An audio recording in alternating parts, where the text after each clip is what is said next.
Muy buenas tardes a todos los compañeros y compañeras, vecinos, dirigentes, simpatizantes también de nuestro querido Partido Socialista, a todas las compañeras que nos ven en esta tarde. Quisiera agradecer una vez más por estar siempre presentes en nuestras transmisiones de Conexión Socialista, como cada domingo, ¿cierto?, a las 18 horas. Y en esta oportunidad estoy muy contenta en lo personal y también debo decirlo porque tenemos a dos grandes mujeres invitadas. Hemos querido formar un espacio de opinión de mujeres que puedan contarnos sobre su análisis que hacen de la contingencia nacional. Y quién mejor que ella, ¿cierto?, representante de nuestro partido. Y la idea es visibilizar también el trabajo que ellas están realizando. Así que le vamos a dar la bienvenida a la compañera María José Becerra Moro. Ella es economista de la Universidad de Chile y de la Escuela de Economía de Londres e investigadora Claxon. ¿Cómo estás, María José? Bienvenida a Conexión Socialista. Hola, Scarlett, ¿cómo estás? Saludos, Samuel, Bien. también. Saludos, Cata, querida Cata. Saludos, compañeras y compañeros. Y también, como decía nuestra compañera, tenemos a Catalina Lagos Shorne. ¿Cómo se pronuncia, Cata, tu apellido? Quítale la T y la S. Chorne, Ya. así. Shorne, ¿ya? Ella es abogada, feminista, coordinadora del programa de género del Instituto Igualdad, entre otros. Bienvenida también, Catalina, a Conexión Socialista. Es un honor para nosotros tenerlas a ambas en nuestro programa para poder conversar sobre la coyuntura nacional. Muchas gracias por la invitación, Scarlett. Hola, Cata. Hola. ¿Cómo estás? Sí. Aquí vamos a hacer ahí una grata conversación esta tarde, ¿cierto? Un programa especial que hemos querido formar con grandes invitadas que de alguna manera en las diferentes plataformas, ¿cierto? Tanto en Derecho como en Economía nos representan a todas las compañeras del partido, así que es un orgullo para nosotros tenerlas en esta tarde.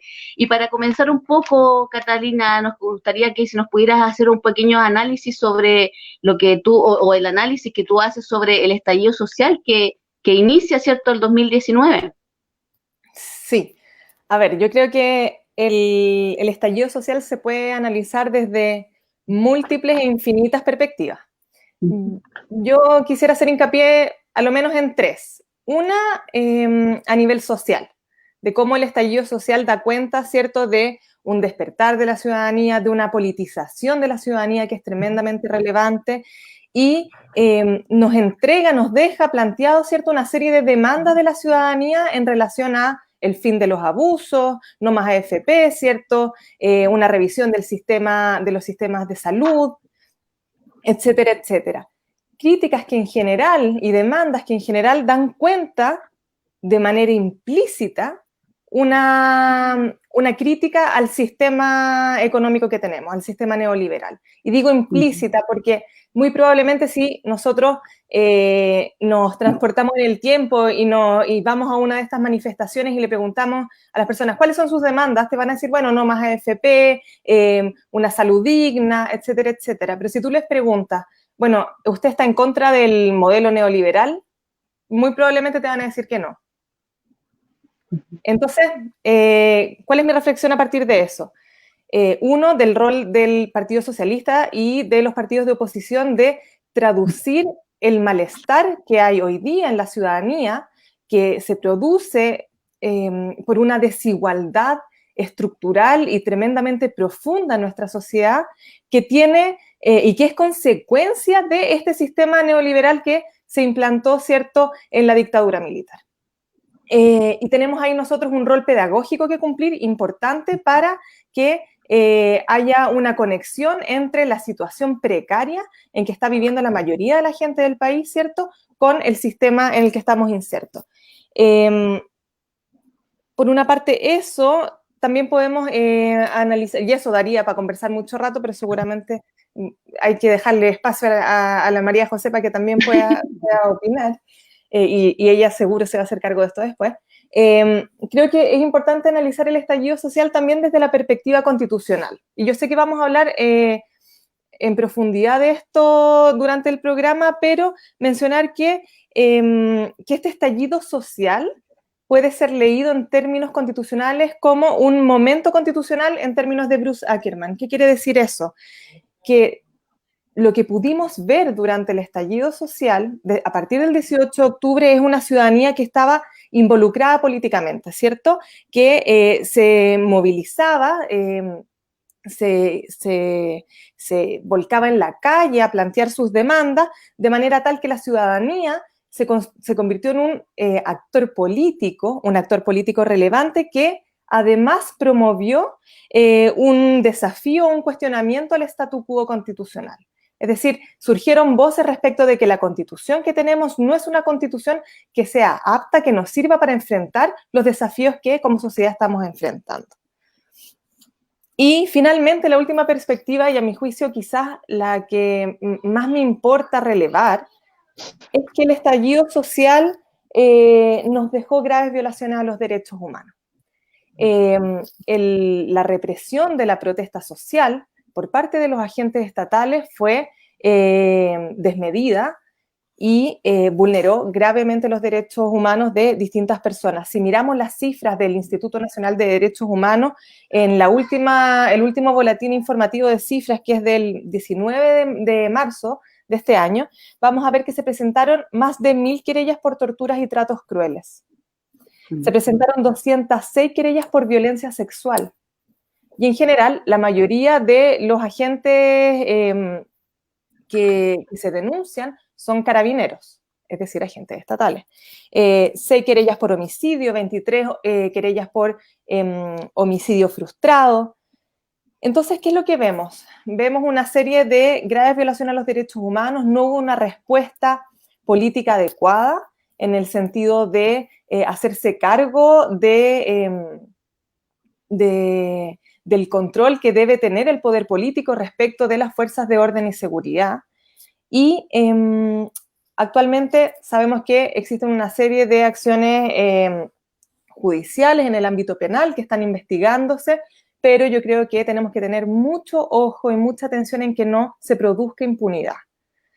Ya tenemos la experiencia de la dictadura militar, ¿cierto? De la dictadura cívico-militar, en que muchos de los crímenes cometidos, de las desapariciones forzadas y ejecuciones políticas, siguen en impunidad. Y como la Corte Interamericana muy bien lo ha dicho, la impunidad propicia la repetición crónica de estos hechos. En el caso de la violencia sexual contra las mujeres, me parece que es muy relevante y en el Instituto Igualdad, el programa de mujeres, lo venimos trabajando hace un buen tiempo, este tema de cómo la violencia sexual que se ejerció contra las presas políticas durante la dictadura, que está en la más absoluta impunidad, ha propiciado que la forma de represión por parte de carabineros siga siendo una represión con connotación sexual, de desnudez forzada, manoseo, incluso tenemos noticias de violaciones en el último tiempo. Y esto no es propio del estallido social, también ha ocurrido en otros momentos de conflicto social o de protestas más extendidas, como el año 2012, 2011, en que tuvimos manifestaciones estudiantiles, también ocurrieron actos de violencia sexual. De manera que mi última palabra tiene que ver con hay que luchar contra la impunidad por las graves violaciones a los derechos humanos que nos deja el estallido social. Sin duda es un gran análisis el que hace Catalina respecto a todo el proceso, ¿cierto?, que se vive durante el estallido social. Y una de las cosas que más quedó visibilizado, ¿cierto?, era la gran desigualdad que había en nuestro país y la necesidad también de hacer un cambio constitucional. Y en ese sentido se abre una posibilidad histórica, María José, ¿cierto?, para poder hacer todo este proceso que viene en este año 2020, que esperamos continúe, ¿cierto?, en octubre, que a propósito de la pandemia se detuvo, pero sin embargo esperamos que continúe en octubre. ¿Cuál es el análisis que haces tú respecto a ese proceso? Bueno, primero que todo, yo sé que este es un súper buen espacio donde los socialistas, las y socialistas, que si se dan cuenta no paramos nunca. Si no es posible vernos a la cara, hay muchas instancias como esta. Yo quiero aprovechar de saludar a todas las compañeras y compañeros que nos están viendo en todo Chile. Bueno, también nos están viendo desde República Dominicana, recién César Dalmacio, periodista de acá. Tenemos compañeros en Suecia, en diferentes países. Se los quiero poner como ejemplo que nos está viendo un periodista de República Dominicana, porque en República Dominicana están muy interesados en el proceso de cambio de ley que ahora en Comisión de Constitución para derogar el decreto ley 3500 ya esta creación de los 7 pilares modernizadores de Pinochet, donde se creó el sistema de AFP, este sistema de ahorros forzados, obligados obviamente, pero hacia un modelo privatizador, fue sido uno de los antes de, el principal del estallido social, porque esta generación, tengo un poco de retorno, voy a bajar un poco mi celular. El celular ya. Lo quiero poner como ejemplo porque, sin lugar a dudas, el estallido, y me gustaría referirme en una línea, fue la sumatoria de todas las desigualdades. No cabe duda que esta generación estructuralmente y sistemáticamente vulnerada, que son los adultos mayores de hoy día, que fueron los jóvenes de los años 70 y 80, que han resistido 3 a 4, incluso 5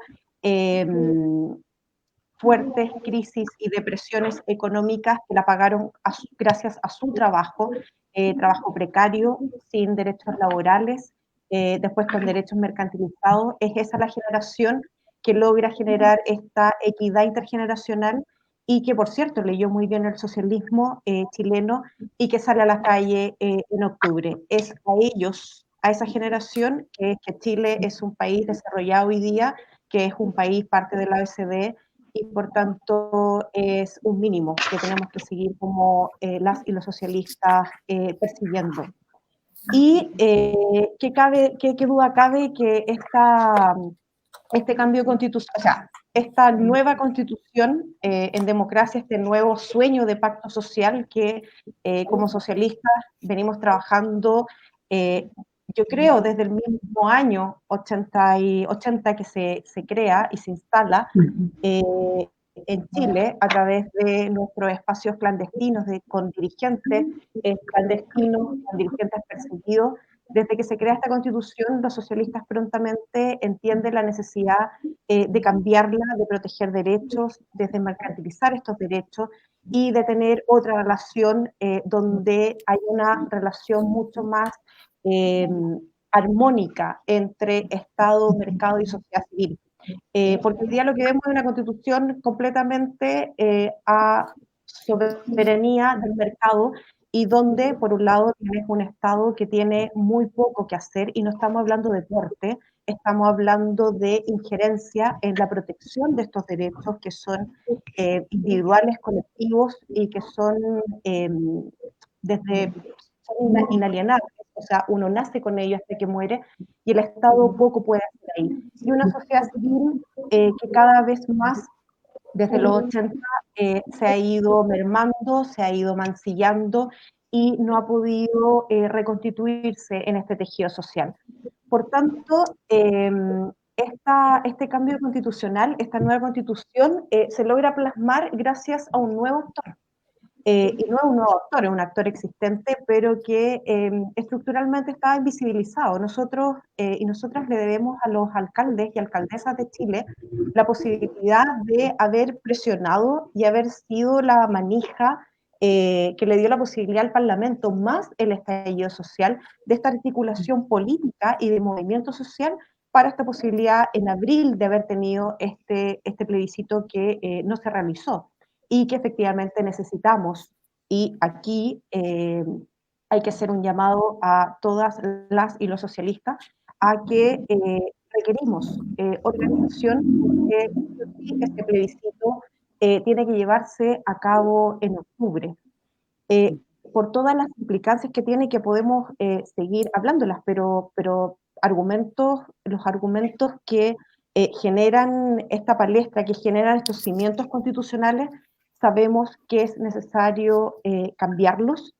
No solamente están en nuestras declaraciones de principio, en nuestras últimas resoluciones congresales. Es un mínimo para no solamente esos adultos mayores hoy día, sino que para todas las generaciones de personas que viven hoy día en Chile. Así es. Así como mismo tú dices, María José, ¿cierto? La Constitución es un órgano del Estado, ¿cierto?, que regula el poder de alguna manera. En ese sentido, me gustaría si podríamos ir un poco más profundizando, ¿cierto?, respecto a Catalina, a cuál deberían ser nuestro planteamiento o nuestra propuesta como desde el Partido Socialista para esta nueva constitución respecto al rol del Estado, a los derechos sociales, entre otros. Ya.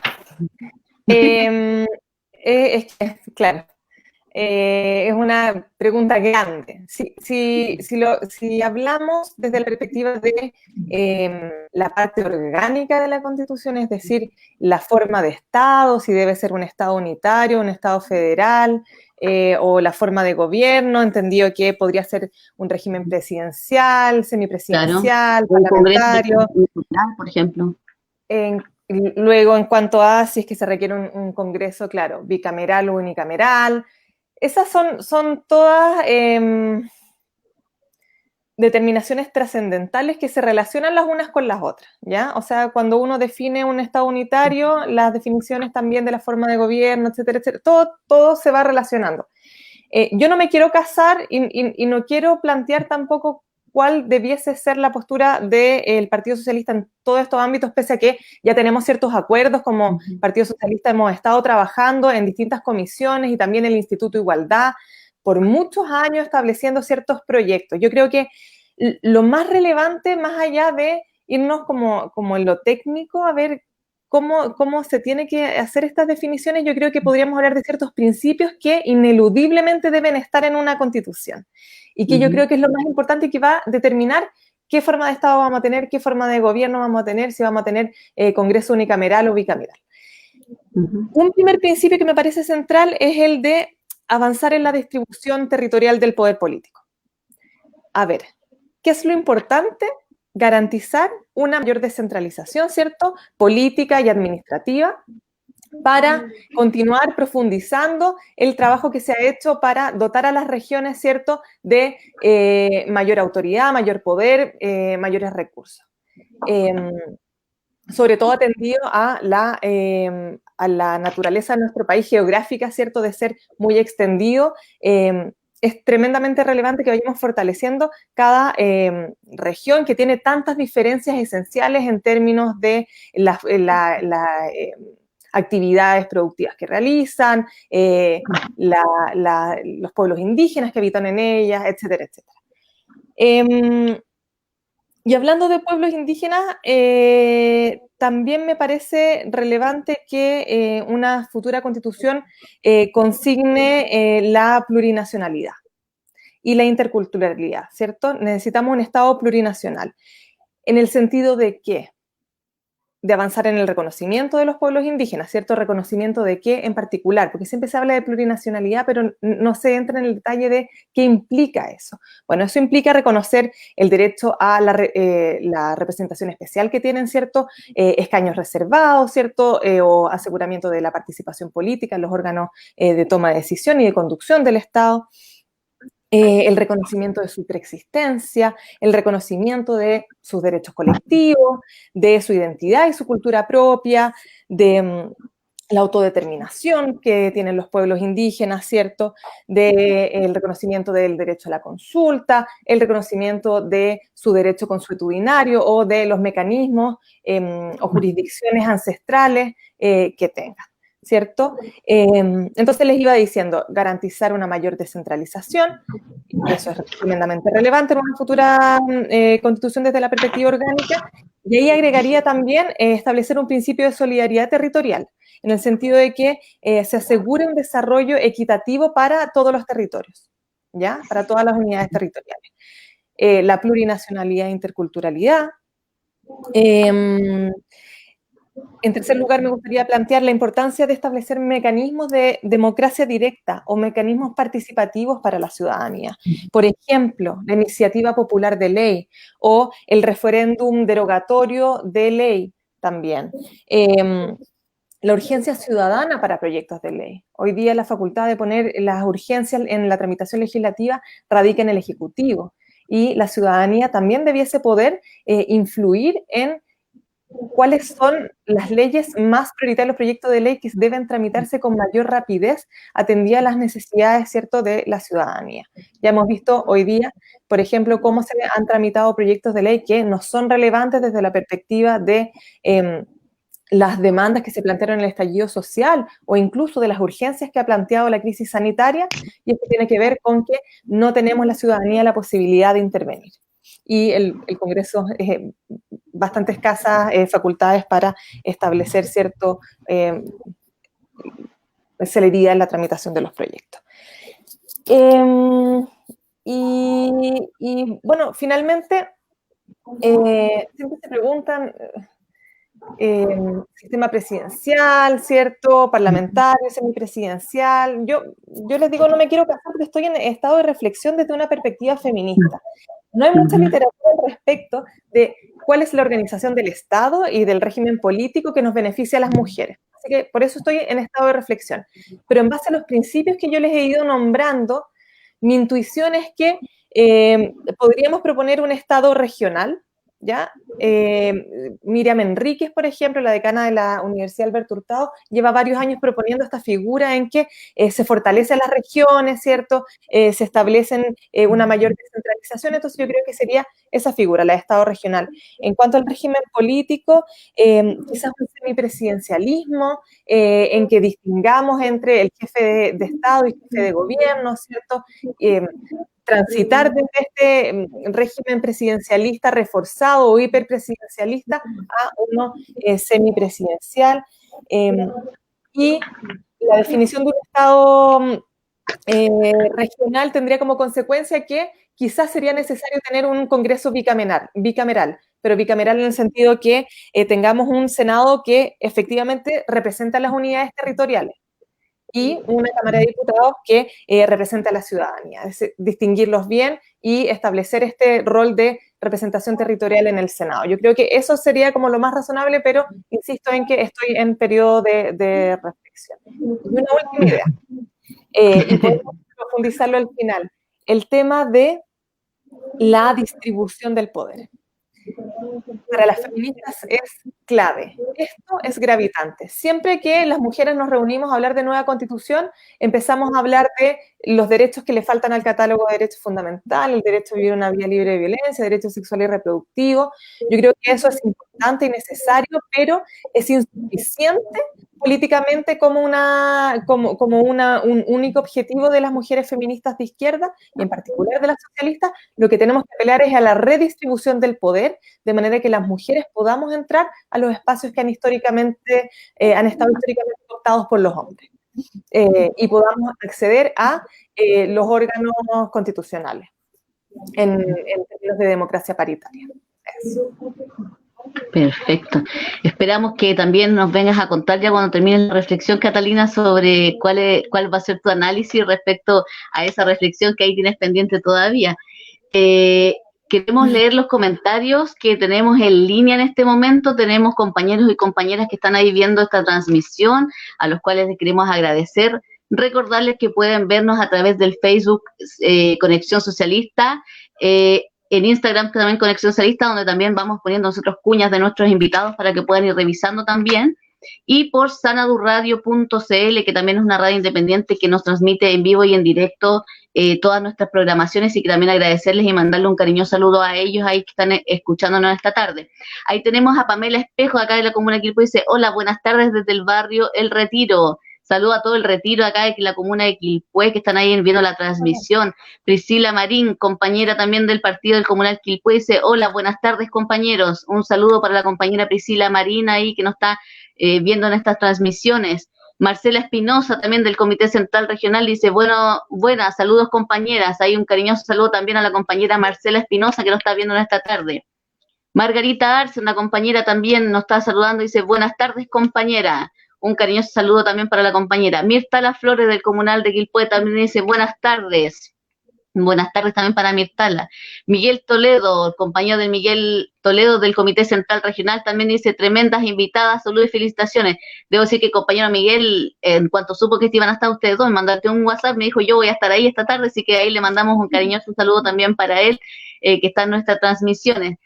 Jorge Morales: mis saludos fraternales a las panelistas y a la compañera Scarlett Holguín por su valioso trabajo comunicacional. Muchas gracias, compañero. Un fuerte abrazo también para usted. A seguir cuidándonos, ¿cierto? Y quedándonos en casa. Esto es una alternativa para poder quedarnos en casa y mantenernos informados e informadas. César César Dalmasi nos dice, soy César Dalmasi, periodista, saludo afectuoso desde la República Dominicana. Un cariñoso saludo también para César Dalmasi, que nos está viendo las transmisiones, y para toda República Dominicana, cierto que nos pueden estar viendo. Roberto Muñoz, también compañero de la Dirección Regional de Valparaíso. Saludos, compañeros. Un saludo también para él en esta tarde. Gladys Lazo, también una compañera de nuestro comunal. Buenas tardes, compañera. Un cariñoso saludo también ahí para nuestra compañera Gladys Lazo, que está siguiendo esta importante transmisión. Pablo Montero, también de nuestro comunal, dice, buenas tardes, compañeros y compañeras. Un cariñoso saludo también, compañero Pablo, para usted. Luis Hidalgo, también uno de los compañeros de acá de Quilpué, siempre no se ha perdido ningún programa, así que también le agradecemos públicamente, ¿cierto?, por estar en nuestras transmisiones. Paola Ramírez Muñoz dice, hola a todos y a todas desde el comunal PS de Valdivia. Un saludo a Valdivia y a todos los compañeros de Valdivia que nos están viendo en esta tarde. Orlando Hernández del comunal Lyon de Francia dice, compañeras, saludos cordiales. Un cariñoso saludo también para el compañero Orlando Hernández, que nos ve también cada una de nuestras transmisiones y lo comparte con los compañeros y compañeras de allá de Francia. Luis Urbina dice, Luis Urbina, Comunal San Antonio, saludos a San Antonio, también es uno de los comunales que siempre está atento a nuestras transmisiones. Les queremos agradecer a cada uno de ustedes que están ahí viéndonos cada día viernes y cada día domingo a las 18 horas. Recordarle que también puede ver los programas anteriores en nuestro canal de YouTube de Conexión Socialista, donde puede revisar todas las conversaciones que hemos tenido con diferentes compañeros y compañeras de nuestro Partido Socialista. Para continuar, y respecto también a lo que decía la compañera Catalina María José, creo que sería importante conocer tu análisis sobre el Estado subsidiario, esa herencia que nos dejó la dictadura, ¿cierto? Sí. ¿Quieren que hablemos de Estado subsidiario? Ya, hablemos de Estado subsidiario. O la propuesta que tú también nos puedes hacer. O sea, sí, yo lo que quiero es que, como este es un encuentro del mundo socialista, donde pueden haber militantes pero no militantes, y donde, si se dan cuenta, uno va a cualquier parte del mundo y hay un socialista, así que saludo a todos. A ver, el mundo socialista en el partido hemos discutido profusamente cuáles son, primero, el mecanismo. Hay que recordar que 2 o 3 más resoluciones congresales, el Partido Socialista fue un férreo defensor de la Asamblea Constituyente, que hoy día la vamos a ver reflejada en la urna. Eso es un logro nuestro, tenemos que estar orgullosos de eso. Y nosotros hemos avanzado profusamente en algunos en temas programáticos, en el programa de lo que debiese ser.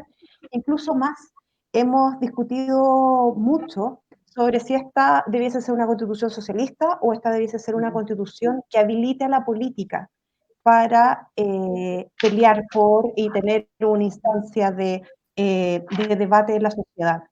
Y hemos llegado a la conclusión de que nuestra constitución es una constitución que habilita la política. Nosotros queremos entregar mínimos en los cuales están basados en la libertad, la justicia social, los derechos individuales, pero también colectivos para un buen vivir. Ese es como el resumen, y donde de ese constructo se señalan cosas que nos parecen básicas. El tema de la plurinacionalidad, la descentralización, bueno, todo lo que hablaba Catalina, y más aún, en un partido que orgullosamente se declara un partido feminista. Eso significa que en cada acción política nosotros integramos el género y la defensa de los derechos de las mujeres, y en esa igualdad no solamente de oportunidades, sino de resultados entre hombres y mujeres, de tener esta comunidad que efectivamente no ha sido reconocida por la sociedad. Me sigue sonando un retorno, por eso estoy como medio entrecortada. Y en términos económicos, quiero avanzar en las cosas que hemos discutido y en las cosas que no hemos discutido, porque yo creo que hay que seguirles dando mucha vuelta. Uno de los consensos a los cuales hemos llegado es que efectivamente el Estado subsidiario le pone un tremendo cerrojo a la posibilidad no que el Estado esté armando y genere empresas, porque es una mirada bastante arcaica y bastante caricaturesca de lo que entendemos por musculatura empresarial, de lo que entendemos por desarrollo, de lo que entendemos por buen vivir, de descentralización. Cuando decimos fin al Estado subsidiario, lo que estábamos diciendo es que el Estado pueda generar herramientas básicas, pero audaces, en virtud de dotar a los territorios de cuáles son sus mejores recursos, y no estoy hablando de recursos naturales, estoy hablando de recursos humanos, científicos, tecnológicos, para buscar su propio desarrollo.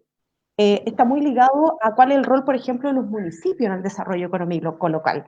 Entonces, estas cerraduras que se pusieron con el artículo 21, 22, 23, que si bien no dice el Estado no va a producir bienes y servicios porque lo hace mal, eso es lo que quiere decir, y con un alto quórum de votación para poder hacerlo, tenemos una concepción súper ideológica de lo que hoy día se ha demostrado que los mercados son ineficientes, no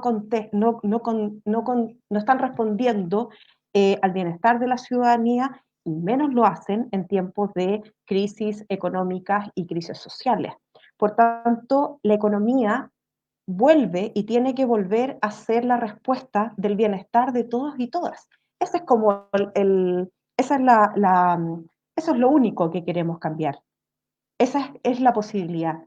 Que dejemos de hablar de emprendimientos individuales que sabemos que no funcionan, que se mueren al mes, que exista la posibilidad que haya vitalidad desde los territorios para hacer emprendimientos colectivos, por ejemplo, todo el mundo del comercio justo, cooperativismo, la economía social y solidaria, que haya reconocimiento, por ejemplo, de la naturaleza y que no sea un objeto de suma extractivismo porque lo consideramos que es un objeto en el cual podemos sobreconsumirlo, etcétera. Entonces, eh, por supuesto que hemos llegado al consenso de no Estado subsidiario, pero hay cosas en las cuales no nos hemos puesto de acuerdo y yo creo que es importante ponerlas para que comencemos un análisis. Por ejemplo, sabemos que esta constitución es una constitución súper neoliberal, siendo que fue creada antes que el concepto se hubiese absolutamente acuñado. Pero ustedes saben que Chile fue el laboratorio del neoliberalismo en su máxima expresión y que efectivamente fue este laboratorio y que fue acuñado por Reagan, Thatcher, etcétera, después todo el mundo con esta sobrefinanciarización, aunque nunca lo dijimos, pero lo es así. Hoy día la Constitución es completamente ideológica, neoliberal ideológica. Nosotros esperamos una Constitución que sea garante de derechos económicos, sociales, civiles, políticos, etcétera. Eso es como uno. Dos, cosas que no hemos hablado. Como, por ejemplo, tener una constitución que garantice este equilibrio entre mercado, Estado y sociedad civil. Una de las salidas podría ser declarar al trabajo como valor primordial en nuestra Constitución. ¿Y qué quiero decir con eso? Y Juan Somavía, socialista, nos va a decir que esto debería tener apellido. Deberíamos consagrar al trabajo decente como el artículo número 1 de nuestra Constitución. Lo quiero explicar.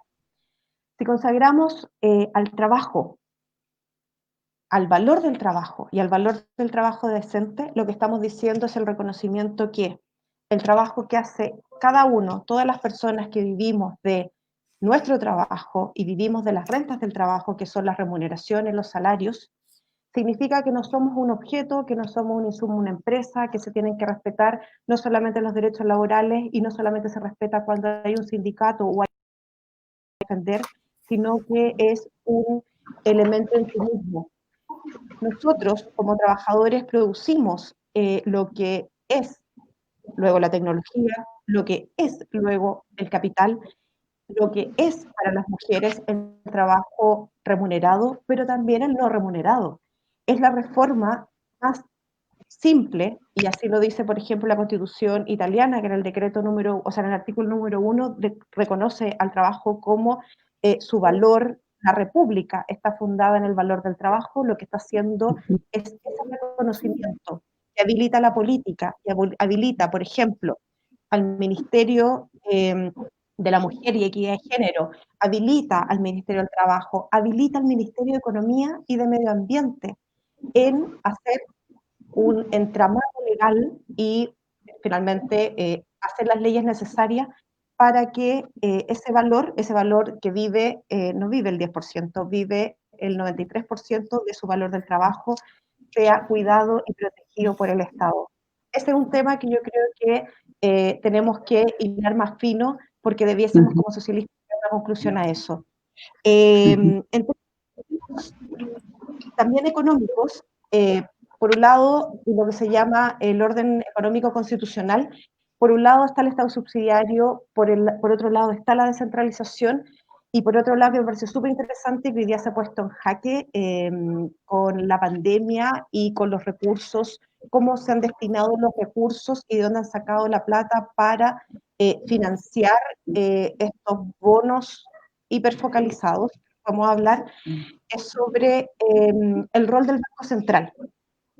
Un tema que yo creo que también tenemos que discutir entre todas y todos, porque no solamente estamos diciendo, nos puede parecer bien que el Banco Central siga siendo un ente autónomo, pero al menos lo que tenemos que reconocer es un mínimo de coordinación entre una política monetaria y una política fiscal. Porque lo que está pasando hoy día es que mantenemos un Banco Central que va por una mano, el Ministerio de Hacienda no se entera de lo que está haciendo el Banco Central, lo que hace la otra mano de Chile, de la política económica de Chile, y al menos un Banco Central debiese estar preocupado no solamente de la tasa de interés para llegar a una inflación dada, porque eso puede llevar a depresiones económicas como la hemos tenido en el año 98, donde fue el propio Banco Central que se dice, y hay algunos papers que señala que provocó, no que provocó, pero que ayudó que el desempleo aumentara.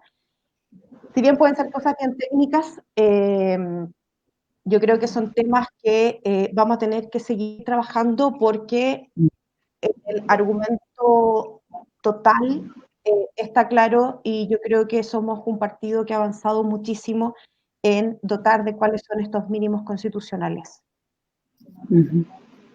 Sin duda, ¿cierto? A veces los espacios se hacen pequeños como estos para ir profundizando en cada uno de los temas, pero hemos querido dar como una especie de pincelada, ¿cierto? Respecto a cuáles serán los principios que nosotros queremos en esta nueva Constitución para ir como informando, no solamente, como decía anteriormente Catalina, sobre lo que nos hemos podido poniendo de acuerdo, sino que también a los compañeros o a los simpatizantes que también nos ven, poder ir informando sobre cuáles son nuestros planteamientos, ¿cierto? Como Partido Socialista. Catalina, nos gustaría que nos contara sobre, en todo este proceso de la pandemia, ¿es necesario hoy en día más que nunca la salud universal? Sí, bueno, yo creo que a propósito del proceso constituyente y de las demandas que se han ido planteando, pudimos notar que la mayor exigencia de cambio radica en los derechos sociales, ¿cierto? En el derecho a la salud y la manera en que ha sido consignado constitucionalmente y la labor del Estado en consecuencia en relación con este derecho, el derecho al trabajo, el derecho a la educación, el derecho a la vivienda, que ni siquiera está reconocido en nuestra Constitución hoy día, el derecho a la seguridad social. ¿Y por qué digo esto? ¿Por qué lo enmarco y lo categorizo como un derecho social? Porque en general los derechos sociales fueron reconocidos en nuestra Constitución actual de una manera muy débil, muy precaria. Se reconocieron solamente como libertades de elección o derechos de opción en vez de como derechos propiamente tal, y en general consisten únicamente en meras aspiraciones, es decir, no tenemos propiamente tal derechos sociales reconocidos. Y de hecho, si miramos nuestro recurso de protección, que es el recurso judicial para pedir la protección de nuestros derechos, vamos a ver que la mayoría de los derechos sociales se excluyen, y cuando se incluyen, lo que se incluye es un aspecto únicamente de libertad de elección. Por ejemplo, en cuanto al derecho al trabajo, lo que se reconoce y se garantiza a través del recurso de protección o se permite que se proteja es la libre elección y la libre contratación del trabajo. No un trabajo digno, no la seguridad en el empleo, ¿me entienden? No elementos sustantivos del derecho, sino que únicamente esta libertad de elegir. Y en el caso del derecho a la salud, el reconocimiento y garantía de este derecho solamente tiene que ver con el derecho a escoger el sistema de salud al que yo me quiero acoger. Es decir, el derecho a escoger el sistema público o privado de salud, pero no elementos de acceso, calidad o, qué sé yo, pertinencia cultural en la atención de salud. No, solamente el derecho a escoger entre sistema público y privado de salud. ¿Por qué esto es así? Y esto tiene que ver con esta característica de Estado subsidiario que determina, ¿cierto?, la subsidiariedad, el principio de subsidiariedad que determina nuestra Constitución. Por eso es tan relevante tratar de ponerlo sobre la discusión, porque normalmente se habla de este principio de subsidiariedad, bueno, pero ¿cuál es la consecuencia? La consecuencia ha sido, en el ámbito de los derechos sociales, que tengamos solamente reconocidos derechos de opción. Y en definitiva, pensando en el contexto actual, en la pandemia, digámoslo en términos sencillos, porque yo soy abogada y los abogados tenemos el mal de hablar en complicado, pero ya voy a tratar de hablar lo más sencillo posible.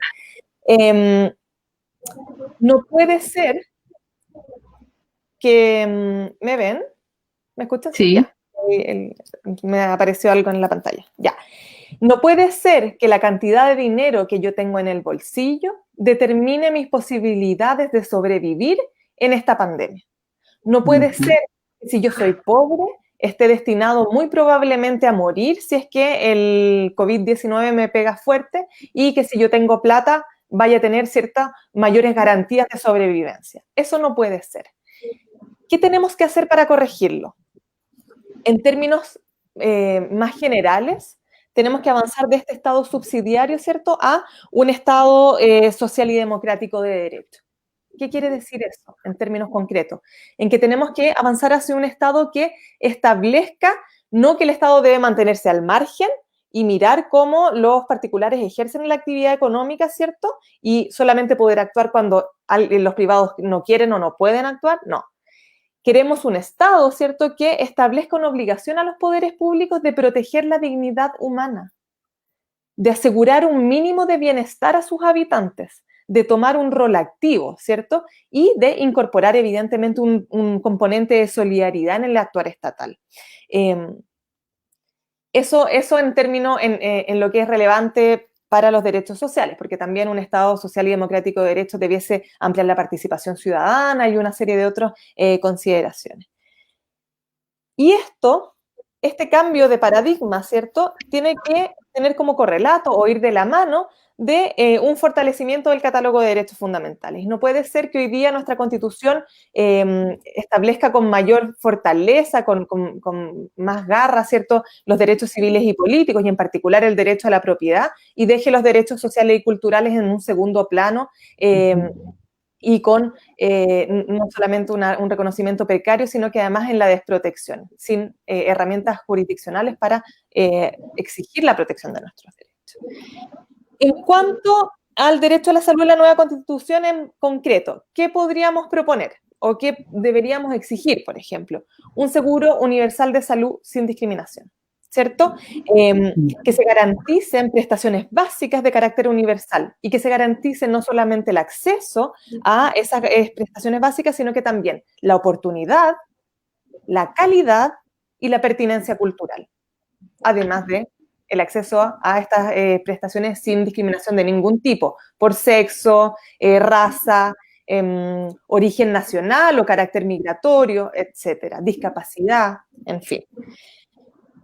Y me parece además que es relevante poner sobre la mesa que se reponga la solidaridad en el financiamiento de la salud. Y dejar de lado, ¿cierto?, dejar atrás este carácter de cotizaciones individuales y de aportes individuales solamente. Lo que yo me aporto me sirve para mí y me da lo mismo el resto. No, avancemos en criterios de solidaridad en un derecho que es tan esencial y básico como el derecho a la salud. Y que claramente ahora en los últimos meses ha cobrado relevancia y ha dejado en evidencia a lo largo del mundo, ¿cierto?, la relevancia de contar con estos sistemas universales de salud. Y como feminista no puedo dejar de decirlo, también sería importante que en términos de derecho a la salud pensemos, por ejemplo, como la Constitución del Ecuador del año 2008, en establecer que el Estado tiene que ser responsable de asegurar acciones y servicios en materia de salud sexual y de salud reproductiva para las mujeres. En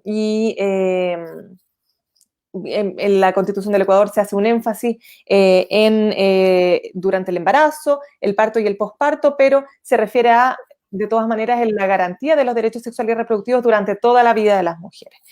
Y como la Constitución de Bolivia, por ejemplo, que es del año 2009, que reconoce ya derechamente los derechos sexuales y derechos reproductivos, no solamente como un componente de salud, sino que en términos generales, tanto para hombres como para mujeres, en igualdad de condiciones. Ahí me quedo. Muchas gracias, Catalina, por esa intervención. Queremos leer algunos comentarios y preguntas que tenemos del público que nos están en esta transmisión esta tarde. Recordarles nuevamente que estamos en Facebook Conexión Socialista, también nos pueden buscar en Instagram para ver las cuñas de nuestras invitadas, que esta tarde van a salir unas buenísimas, estábamos revisando. Y además también contarles que estamos en transmisión directa, en vivo y en directo con Radio sanadurradio.cl, donde también pueden escuchar en vivo y en directo este programa o también las repeticiones, y nos pueden escuchar todos los días viernes a las 18 horas y los domingos a las 18 horas. ¿Tenemos las preguntas por ahí? Priscila Marín dice: compañera, uno de los cambios que hay que hacer es darle más autonomía a los municipios, ya que se está viendo que con esta pandemia los alcaldes se ven amarrados de manos y no pueden hacer más de lo que se necesita para las comunas, y son los alcaldes y municipios los que ven más las necesidades de las personas. La compañera Priscila Marín hace mención a uno de los temas muy importantes que también hemos hablado anteriormente. Uno de los primeros programas estuvimos con el alcalde de Quilpué, don Mauricio Viñambres, también comentando sobre que los alcaldes han hecho una especie como de primera línea, ¿cierto?, en todo este tema de la pandemia, así que ahí también podríamos a lo mejor profundizar un poco en esos temas. Miguel Toledo nos pregunta, dice: ¿sería importante crear una instancia para que el partido pueda recoger propuestas de los comunales, regionales y nacional respecto de la visión de nuestro pacto social? Ese comentario ahí del compañero Miguel Toledo. Tenemos ahí. Roberto me dice: la reflexión sobre el país también requiere una reflexión de nuestro partido, que es tan centralista como el Estado, una descentralización partidaria que nos permita tener un instituto de igualdad que responda a las necesidades de las regiones. Ahí también tenemos un comentario, compañero. Francisco Alvarado nos dice: ¿cómo ven ustedes la acción de la oposición en el momento actual? ¿Qué rol debía tener el PS? También hemos ahondado en los programas anteriores sobre cuál es el rol, ¿cierto?, que debería tener el Partido Socialista en medio de toda esta crisis en el país. Jorge Morales nos dice: ¿cuál es la opinión de las panelistas en relación al rol del Tribunal Constitucional, tomando en cuenta que sus miembros no son elegidos por el electorado? ¿Tenemos más preguntas? Lía González dice que me gusta ver mujeres talentosas dando cara en tiempos de crisis. Muchas gracias, Lía. Ahí tenemos a dos grandes mujeres, ¿cierto?, representando a nuestras partidos socialistas. Ella es muy talentosa. Saludos al día. Marcela Espinosa dice: no ha habido voluntad para poner el trabajo en el centro. La precarización va de la mano con la flexibilización. Se ha hecho mucho daño también con la última reforma laboral. Debemos pujar por un nuevo Código del Trabajo para Chile. El ODS del trabajo decente. Es un deber llevarlo a cabo. Ahí tenemos las preguntas. No sé si tienen quisiera alguna intervenir. Mira, como conozco tanto a la Cata y hemos estado en tantos trabajos partidarios, seguro que nos vamos a decir la respuesta. No sé, Cata, ¿querías empezar tú o yo? No, dale tú nomás, compañera querida. Ya, María José Becerra. Sobre el tema municipal. Acá es importante decir algo. Los municipios no son órganos como uno piense que son un brazo del Estado y que son un brazo de la política pública, porque lo que hace el Estado es hacer transferencias por cada uno de sus ministerios sectoriales a los distintos municipios. ¿Ya? Eso es importante entenderlo. Los municipios hoy día tienen el espacio o podrían haber tenido el espacio para, por ejemplo, haber avanzado en temáticas de desarrollo local y desarrollo económico, en el cual tenemos algunos muy buenos ejemplos, ¿ya? Pero ¿qué es lo que pasa? Que los municipios no se financian, y cuando digo que no son un brazo del Ejecutivo, y no estoy hablando del tema de distribución del poder, sino que estoy hablando netamente del espacio económico, son espacios que se autofinancian y uno puede ver la precariedad que vive día a día nuestros municipios y es la expresión más eh, nefasta, una de las expresiones más nefastas de nuestra desigualdad que es estructural. ¿Por qué? Porque sabemos que de estos servicios sectoriales, de estos ministerios sectoriales, como bien lo ha dicho Catalina, que están mercantilizados, que no solamente hay deuda del Estado, sino que hay deuda por parte de los bolsillos de cada uno de nosotros para la salud, por ejemplo, y la educación, también son los municipios. Por ejemplo, en salud no se logran, los municipios no logran financiar cuáles son los paquetes básicos de asistencia que tiene una persona en los CEFAM, en los consultorios, etcétera. Por tanto, ahí uno tiene una crisis y un déficit financiero que es constante y es estructural. Segundo, uno podría decir, y este es un típico error que todos cometemos, de pensar que el Estado le redistribuye o le distribuye recursos a los municipios. Eso no es así. Los municipios generan sus propios recursos vía impuestos territoriales que pagamos todas y todos, contribución, patentes, etcétera, patentes comerciales, patentes, o sea, las contribuciones de las casas, etcétera. Y en los años 80 se diseña este fondo común municipal en el cual tenía muy pocos criterios de equidad. Vino en los años 90, yo no, o sea, siempre lo recuerdo, fue el mismo Joaquín Lavín, el que lo vemos todos los días en televisión y en los matinales, oponiéndose a esta redistribución de recursos desde los municipios más ricos de este país, que están concentrados en 4 o 5 comunas, para una redistribución más equitativa, porque este es un círculo o virtuoso o vicioso. Por tanto, sí, la Constitución puede avanzar en descentralización, en generar mecanismos indirectos de fortalecimiento al poder del municipalismo, pero pasa en fortalecer una mejor y mayor democracia a todas las y los ciudadanos.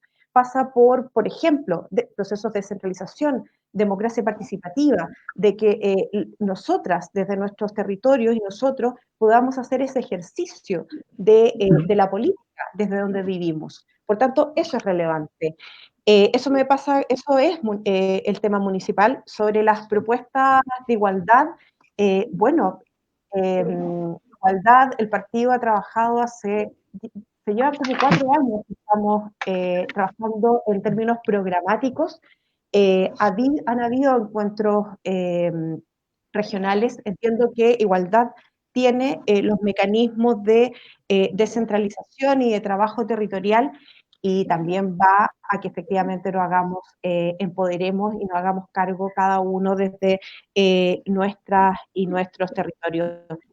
Si bien no contesta una pregunta, es otro tema que no hemos discutido mucho dentro del Partido Socialista, pero va de la mano en el sentido de la no mercantilización u otorgarle este ejercicio de derechos, estamos hablando a todos los seres humanos. También es importante cuál va a ser nuestra relación con la naturaleza y el concepto tutelar de protección. Para una de las discusiones que hay hoy día es que para la protección que hemos tenido, no solamente en Chile, sino que a nivel mundial, de protección a la naturaleza tutelada por el hombre, no basta con definir, no basta con definir como ha estado definido hoy en día, que está de manera laxa. Hay algunos países que han considerado la naturaleza como sujetos de derecho. Yo creo que los socialistas, las y los, tenemos que darle una vuelta a ese concepto. Hay buenos ejemplos. Colombia que lo intentó, bueno, Ecuador y Bolivia que sí lo hicieron. Para cerrar ese tema, porque es tan importante para un verdadero ejercicio de derechos individuales y colectivos, va a ser tan importante desmercantilizar la acción del Estado, pero también desmercantilizar desde el mercado lo que entendemos como objeto. Y en ese sentido, la naturaleza, el trabajo del hombre y la mujer en el entendido de su trabajo no remunerado, son tres componentes que yo creo que tenemos que darnos un espacio de discusión para seguir yendo a la vanguardia como socialistas en Chile y en América Latina. Catalina. Ya. Qué bueno, gato, que nos repartimos las cosas. Siempre Trabajo en equipo. Como el medio tiempo. Del tribunal. Obvio. El Tribunal Constitucional. Ay, el Tribunal Constitucional, ya.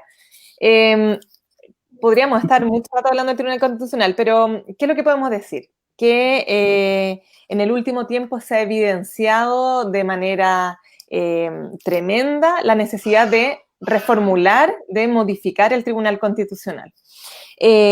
¿Por qué? Por las pugnas de competencia que ha tenido con la Corte Suprema, ¿cierto? El llamado choque de trenes, la falta de deferencia que ha tenido el Tribunal Constitucional con el legislador, por ejemplo, a propósito del control preventivo de leyes, cuando llegó a sus manos la ley de 3 causales, la ley que despenaliza la interrupción voluntaria del embarazo, en que no solamente se declararon inconstitucionales algunos pasajes, sino que además se cambió el sentido de la ley, estableciendo la objeción de conciencia institucional, no sé si ustedes se acuerdan, en que el Tribunal Constitucional pasa a convertirse en una especie de tercera cámara, legislando, y cambiando absolutamente el sentido de lo que había democráticamente fijado el Congreso luego de meses y meses de arduo debate y discusión. Entonces,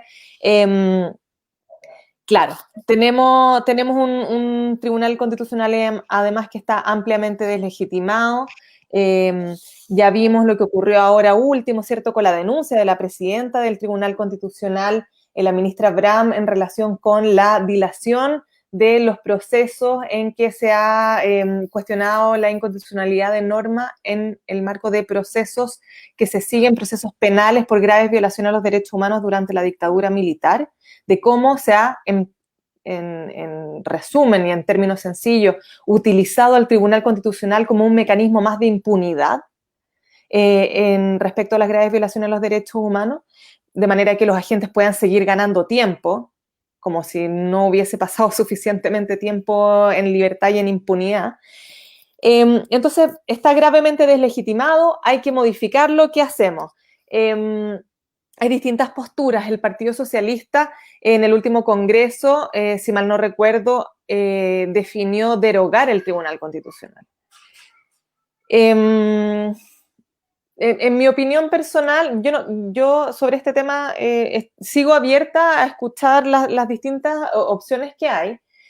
No necesariamente me parece que la única solución sea eliminar el Tribunal Constitucional, porque si no, evidentemente, el control de la constitucionalidad va a tener que cambiarse a otro órgano, no es que se deje de hacer, ¿cierto? Sino que tendría que pasar, por ejemplo, a la Corte Suprema, nuevamente volver a la Corte Suprema. Entonces, ahí la estructura institucional y la arquitectura institucional que definamos no es tan fácil. No puedo mirar yo un órgano aislado, tengo que mirar cómo asignar competencias a los distintos órganos va construyendo, ¿cierto?, este reloj gigante que es el Estado. Pero ¿qué me parece? Sí me parece que hay que a lo menos hacer ciertos cambios. O sea, si es que no eliminamos el Tribunal Constitucional, a lo menos hay que, modificar seriamente la forma de designación de los ministros del Tribunal Constitucional. porque hoy día lo que tenemos es un reflejo del sistema binominal y además de una mala administración nuestra, ¿cierto? Cuando hemos estado en el gobierno, una mala gestión para poner a candidatos que sean más cercanos a el progresismo, y tenemos un tribunal constitucional en el que tenemos franca minoría. O sea, también ahí, pese a que hemos tenido más tiempo en el gobierno desde el regreso o desde la recuperación de la democracia, tenemos muchos menos ministros que sean progresistas y bastantes más simpatizantes con el oficialismo. Entonces, ahí tenemos también que hacer un reconocimiento, un mea culpa de la mala gestión política que tuvimos en su minuto. Entonces, habría que cambiar la forma de designación, y una forma de designación que logre un equilibrio entre tener integrantes, ministros con expertise técnica, que sean independientes, pero que también tengan legitimidad democrática. ¿Cómo se logra eso? Haciendo que todos los órganos del Estado concurran en la elección de los miembros y se establezcan procesos transparentes, ¿cierto?, con oposición de antecedentes, como lo que hace la Corte Suprema cuando le toca elegir ministros del Tribunal Constitucional, que le tocó elegir al último ministro que entró, que es Rodrigo Pica, que ha trabajado algo apoyando también en el Instituto de Igualdad, y él fue elegido en un proceso en que se hicieron audiencias públicas, los candidatos a ministro del Tribunal Constitucional y las candidatas planteaban su visión respecto del tribunal, hacían una propuesta, es decir, uno conocía si es que estas personas tenían la idoneidad o no como para integrar este organismo. Y además habría que hacer una serie de otras modificaciones, como por ejemplo una posibilidad es eliminar el control preventivo de las leyes y sacarlo de las manos del Tribunal Constitucional. No sé si con eso respondo. Perfecto, compañera. Una de las cosas que ya, bueno, se nos acaba un poco el tiempo, ¿cierto? Siempre se hacen pequeños, como le decía anteriormente, estos espacios, pero sin embargo quisiera hacerle una pregunta doble a ambas. En este nuevo proceso, ¿cierto? Se abre por primera vez la oportunidad de construir una constitución paritaria. Entonces me gustaría que hablaran un poco o hicieran una reflexión respecto a eso. Y también, obviamente, no podemos dejar de mencionar cuál es su opinión o su análisis respecto a la nueva ministra de la Mujer y Equidad de Género. Ya. María José, quizás. Sí, puedo ocupar, porque una línea, me gustaría como, nuevamente, Cata, todo lo que hemos discutido por años, hay la opinión del Partido Socialista. Sobre la ministra, bueno, los movimientos, el mismo partido lo ha manifestado a través de su vicepresidencia de la mujer. Nos parece nefasto que una persona vinculada que tenga herencia de la dictadura, en este caso sanguínea, que no tenga eso, incluso habiendo un reconocimiento por parte de ella, podríamos haberlo aceptado, pero acá, sin embargo, no están las competencias técnicas. Incluso había una defensa pública en decir que no necesitaría estas competencias técnicas para hacerse cargo de un ministerio. Es como que si le estuviéramos diciendo al ministro de Hacienda o incluso un ministro de Salud que no fuera economista por su parte o que no fuera médico. Esas competencias técnicas, lo que está hablando es que no es que estemos subrayando sobre la sobretecnificación de la política, pero estamos diciendo que aquí hay un mínimo, y ese mínimo es que acá existe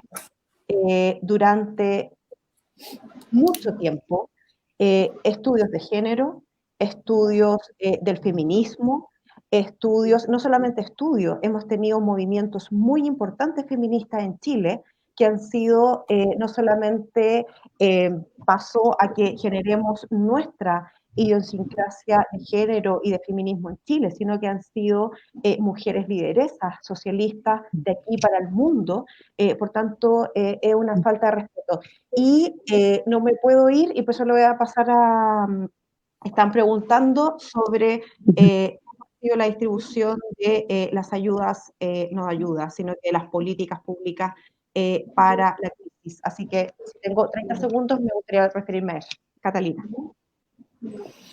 Ya, sí, muy de acuerdo con la Gato en que efectivamente la ministra de la Mujer y la Equidad de Género no tiene ni las competencias técnicas, ni la experiencia, ni siquiera simpatía o interés previo en temas de derechos humanos de las mujeres, y eso es tremendamente complejo atendido a la especial afectación que han sufrido las mujeres en el contexto de la crisis sanitaria y en el contexto del estallido social.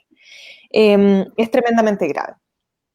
Y además, la ministra de la Mujer salió esta semana señalando que los movimientos de mujeres o alguna parte del movimiento de mujeres y el movimiento feminista es violento y buscan la destrucción y el caos. Y me parece que esa declaración da cuenta de su profunda ignorancia en el tema y me parece tremendamente grave porque es gracias al movimiento feminista que ella pudo estudiar, que ella puede sufragar, incluso que puede ser ministra de la Mujer y la Equidad de Género hoy día. Es tremendamente grave y preocupante y hay que estar muy alertas, vigilando muy de cerca lo que está haciendo el Ministerio de la Mujer y la Equidad de Género. En cuanto a las posibilidades que nos brinda la paridad en la Asamblea Constituyente o la Convención Constitucional, ¿cierto? Bueno, lo primero es decir que la Convención Mixta no asegura la paridad. Así es que hay que salir a la calle a convencer que necesitamos una convención constituyente que sea íntegramente compuesta por personas electas para ese fin. Me parece que es un avance notable y que nos deja muy cerca de efectivamente lograr impulsar una democracia paritaria.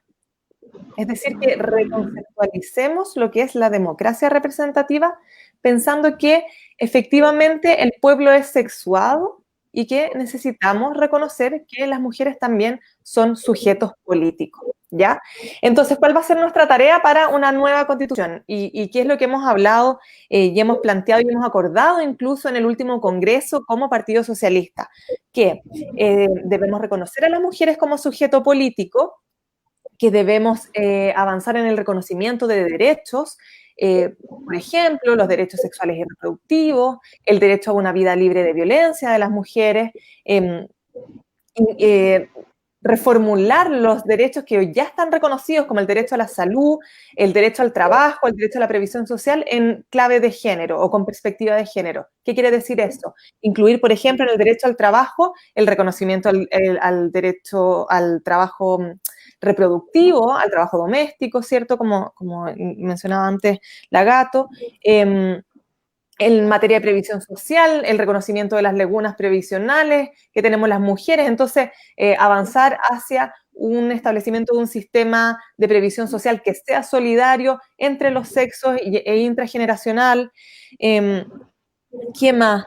En el derecho a la salud también, como decíamos antes, el reconocimiento de la faceta de la salud sexual y reproductiva. ¿Qué es lo más importante? Yo ya lo decía al principio, que busquemos alterar la estructura del poder y establezcamos mandatos de integración paritaria en la creación de los órganos constitucionales. Cuando hablamos del Tribunal Constitucional, establecer un mandato de integración paritaria de género, que haya mujeres, la mitad de ministros sean mujeres. O aspiremos a un 40-60. Lo mismo en el Poder Judicial, en el Ejecutivo, que se establezcan para las elecciones mandatos de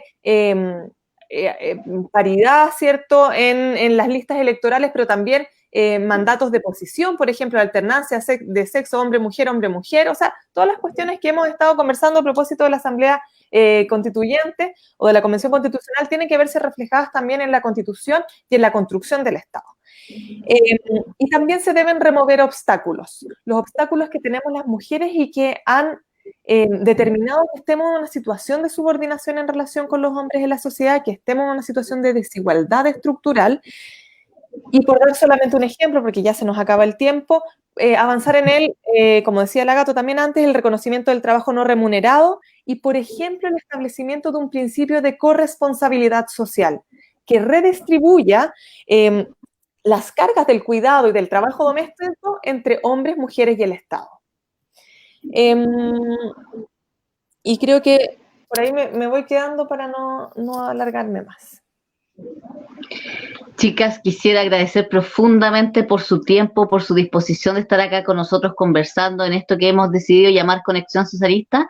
En estos tiempos de pandemia, cuando se hace importante, ¿cierto?, mantenernos en contacto con nuestras bases, con los compañeros y compañeras que están haciendo ahí su cuarentena, ¿cierto?, de forma voluntaria en este tiempo, por lo menos acá en la quinta región. Agradecerles por ser parte y representarnos en las diferentes instancias de nuestro partido o en otras instancias, ¿cierto?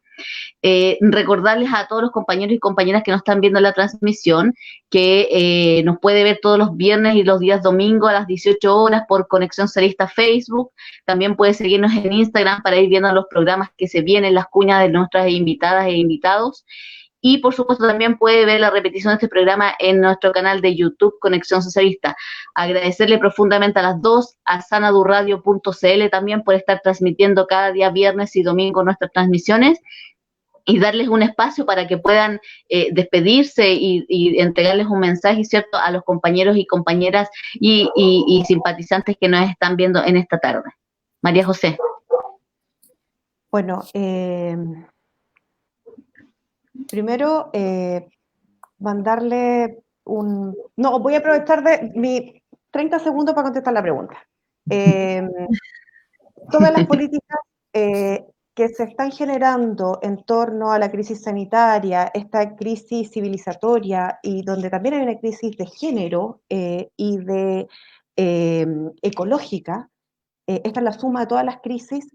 Lo primero que se ha hecho es proteger a las rentas del capital para luego ir en protección de las y los trabajadores. Quiero darle también un enfoque feminista a esto, porque toda esta protección primero ha sido, como les decía, las rentas del capital, y los trabajadores y trabajadoras siguen pagando desde sus propios bolsillos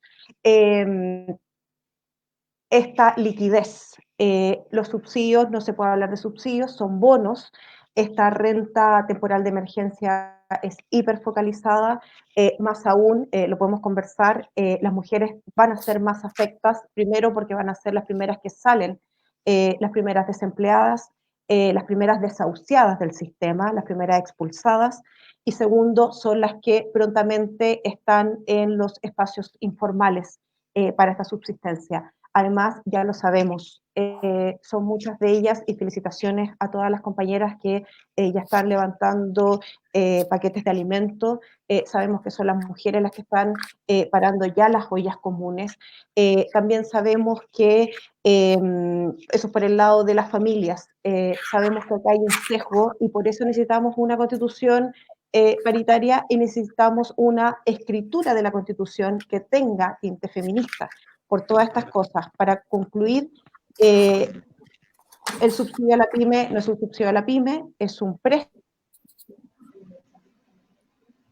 préstamo donde no están las mujeres, porque las mujeres son las informales, las que están en la microempresa, no bancarizadas, no van a recibir estos beneficios, y más aún, las que están bancarizadas están doblemente discriminadas porque los bancos descreman por un supuesto riesgo hacia las mujeres que está comprobado por la Superintendencia de Bancos que es falso. Por eso y por todo lo que viene, es por eso que esta nueva constitución tiene que ser feminista. Muchas gracias. Sí. Un importante llamado, ¿cierto?, a votar, a ir a votar por apruebo y por la Convención Constitucional. Creo que también es importante comenzar a empujar un poco también hacia la Convención Constitucional, porque hay muchos que dicen que el apruebo lo ganamos seguro, pero la Convención Constitucional estamos ahí a medio camino, así que es importante también empezar a decirle a la gente que debe votar la Convención Constitucional. Compañera Catalina. Sí, yo quiero reforzar lo que plantea la Gato en cuanto a la renta familiar de emergencia. Es tremendamente grave que se haya fijado una renta que esté por debajo de la línea de la pobreza. Se ejerció el veto presidencial, ¿cierto? Y no hubo mucho que hacer ahí, pero me parece que como Partido Socialista nuestras autoridades deben pelear por la modificación y repensar una nueva renta que esté por sobre la línea de la pobreza, si es lo mínimo. porque además en situación de cuarentena, ¿cierto? De cuarentena absoluta, la gente va a tener que definir si arriesga su vida en salir a trabajar o se muere de hambre. Es así de simple. Con 65.000 pesos, ¿cierto? No se puede hacer absolutamente nada. Y es tremendamente grave que eso haya ocurrido.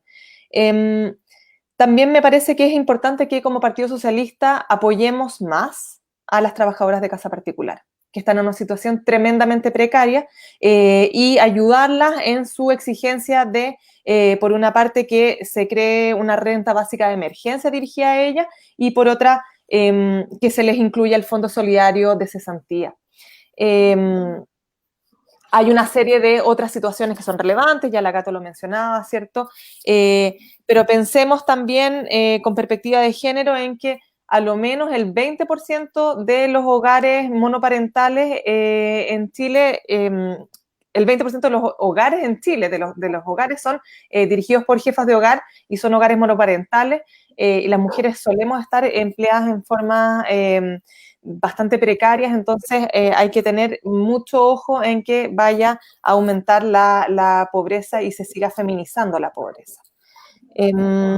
Eso, vamos por una constitución feminista, hay que seguir impulsando el proceso, el Partido Socialista se declaró feminista, así que tenemos que darle cuerpo a esa declaración y honrarla.